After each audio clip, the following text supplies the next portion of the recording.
wee bit now just about forest kindergartens. You may be familiar with the fact that they originated in Scandinavia. It's about children playing in the local woodland, and what we're asking is that nursery staff find a piece of woodland about 10 minutes walk from their nursery establishment, so very nearby.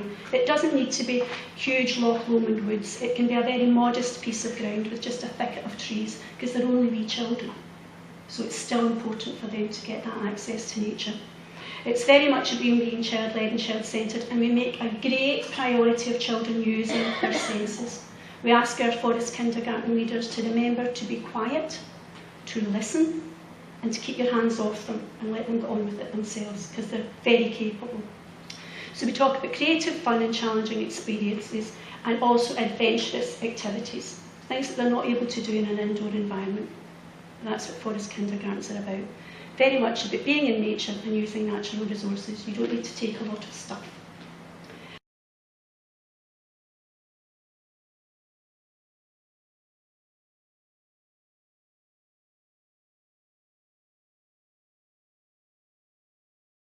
Here was this tree. So the big question is, oh my goodness, it's dead. Will it always be dead? Will it grow buds? What's going to happen? So that forest kindergarten started in January when it was 4 degrees below zero, and continued all the way through to March.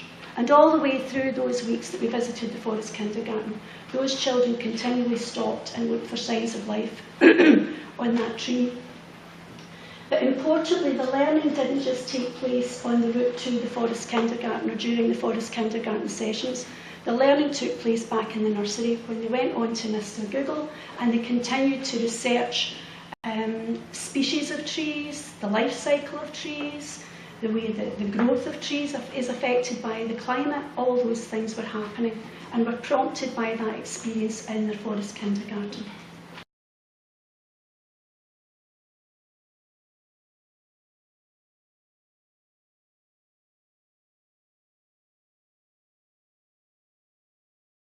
Okay, the excitement and the ability to be able to name trees. We don't get too caught up in the names of trees. The children name the trees after what is relevant to them. It's relevance to the child. And in this case, this was the rocket tree. And they spent a lot of time saying 1, 2, 3, 5, 4, 3, 2, 1, blast off, and then falling off the tree, stamping onto the ground. But that continued to fascinate them when they talked about, could a tree get to outer space? Could a tree actually fly through the air? What about the roots? The roots hold it down. All these things stimulated all sorts of questions, and that actually developed an interest in outer space as well, which again they explored back in the nursery. But it gave us lots of opportunity to look up high above the trees and explore the sky and start to think about what might be beyond the sky and how could our rocket tree get up that high.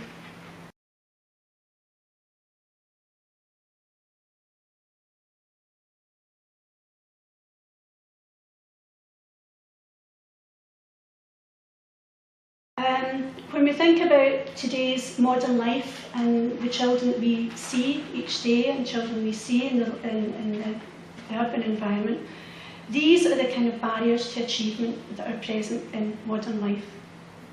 Not only in an urban environment, sometimes in a rural environment as well.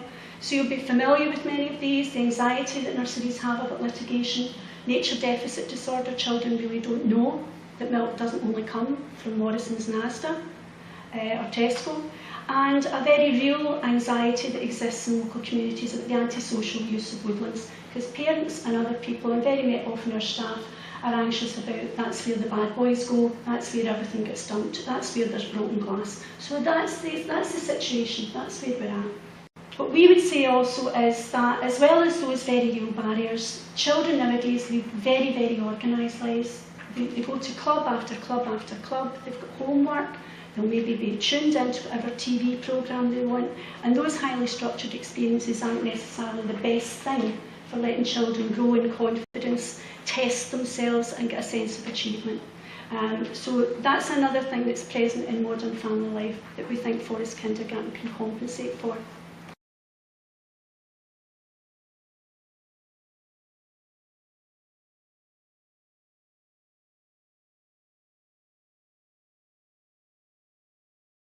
We talk about the sense of freedom that exists in forest kindergarten, and that's really important too. So you've seen from the previous slides of the children in our forest kindergarten, the enjoyment, the challenge of moving large pieces of natural branches and trees and things like that. Projects that go on for days and days and days and really engross children and give them time for reflection when they're not actually in the woods. So all those things really are full of emotional learning. So if we can tap into children's emotions and make them feel worthwhile, then that helps that sense of being able to do things and achieve.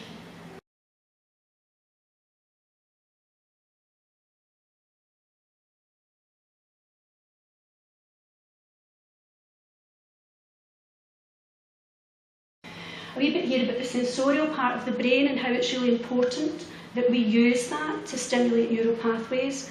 And if you think about an indoor environment, very often in the indoor environment, the only thing that moves are the people, or people make things move in an indoor environment. In an outdoor environment, everything moves in nature. Everything moves. And you don't have to do anything. You can't stop it. But nevertheless, that's how children use their senses and helps that part of the brain develop. Again, linking to brain development, you can see here there's always lots of tree climbing and hanging from branches, just the sheer joy of moving your body that way. But when children are negotiating routes through the woodland, then that's actually what's happening. They're having to think consciously about what they're doing and which direction they need to go in, over uneven ground and through quite thick pieces of tree and woodland. So that's what's happening all the time, but that's how that helps their brain. I think there's a popular misconception that if you're involved in outdoor learning and if you're involved in forest schools and forest kindergartens, you've got to be tough. Well, I'm not tough, and none of our forest kindergartens would describe themselves as being tough. It's about enjoyment and not endurance. And we get our nails done, and we use hair straighteners, and we do all these things, and that's just it, okay? So again, an important thing here is about the value to kinesthetic learners of being able to move things and touch things and handle things. And we know that's usually the case for boys, so it's of added benefit for children who have that style of learning.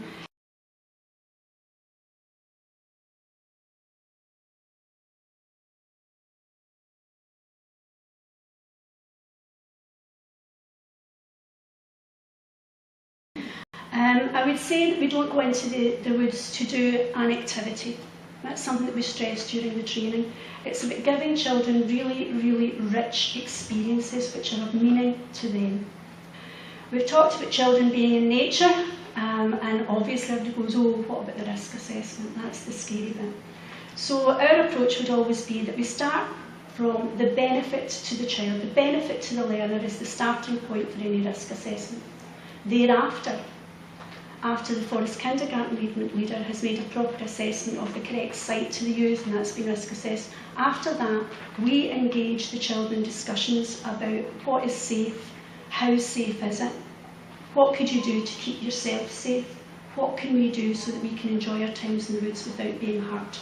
And we do all those things through games and songs and nursery rhymes and silly routines. So if you're ever lucky enough to come to any of your training courses, that is what you will be doing, because that's a sign of professionalism in an early years workforce.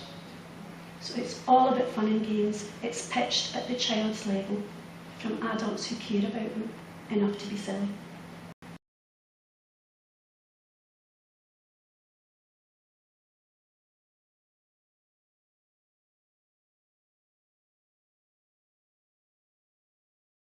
There's plenty of research into forest kindergartens and forest schools and nature kindergartens, and I've chosen just now just to summarise, to use the summary from North Lanarkshire Council. This is the report from North Lanarkshire Council, I think it was 2012. North Lanarkshire Council chose to document the establishment of the very first forest kindergarten, which was funded and supported by Forestry Commission Scotland. So I'm using their report to just take you through the researched benefits of forest kindergartens.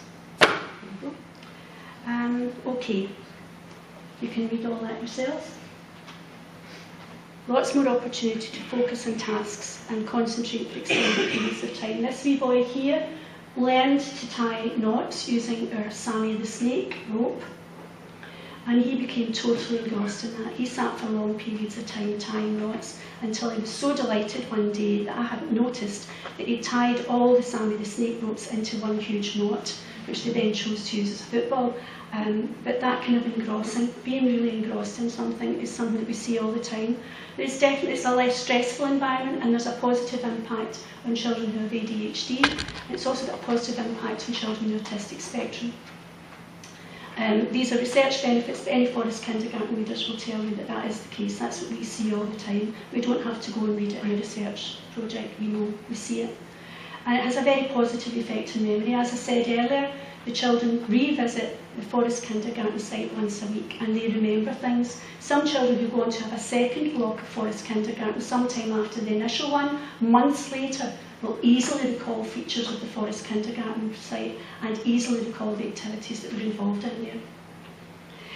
I've talked a wee bit about the impact on ADHD and children on the autistic spectrum. Forest kindergarten is for everybody, and I'm extremely proud of our Forest kindergarten leaders in Renfrewshire and North Lanarkshire who now have been taking children out with really severe mobility problems. We've got children in wheelchairs attending Forest kindergarten. We've got children with serious visual impairment attending Forest kindergarten. So it's a testament to our Forest kindergartens that that's what we do. Language and communication. I've chosen this photograph because this is two of our children who each wanted to be the leader, a new leader in the Forest kindergarten. The children lead, and they usually have a leader stick. It usually involves a soft toy or a puppet. And the big dilemma here was they both wanted to be the leader. So again, we had to take a step back, support them, affirm their ideas about how they could resolve this conflict. And eventually they thought, there's two ends to a stick.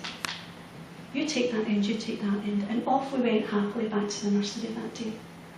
But it was really listening to one another and those sophisticated conversations that helped them resolve that conflict.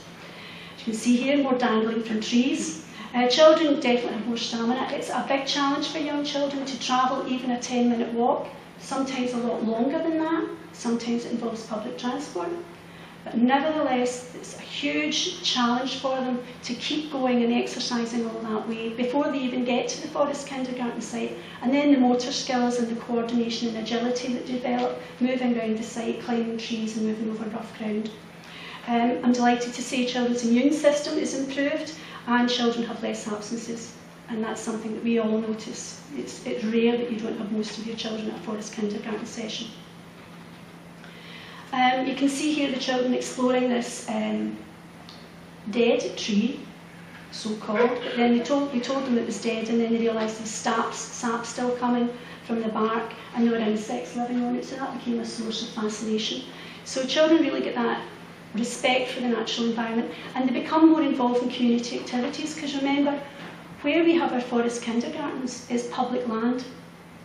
So we use the Scottish Outdoor Access Code to make us aware of our rights and also our responsibilities. So when you're in a woodland site, you get to know people who also use it and cherish it. So you'll meet joggers and dog walkers and runners and allotment keepers, lots of people that use that space and choose to protect and respect it. Children definitely develop more independence, and a big bit about resilience is just being able to be not afraid of getting cold and wet and dirty. And that goes for the leaders as well and the helpers. Okay. Children become much more aware of the consequences of their actions, it says here, and there's much more cooperating and sharing. It doesn't all happen by accident. These are planned sessions. So our planning is about helping children achieve the benefits that we know the research tells us they can get. So we have to plan carefully to make that happen.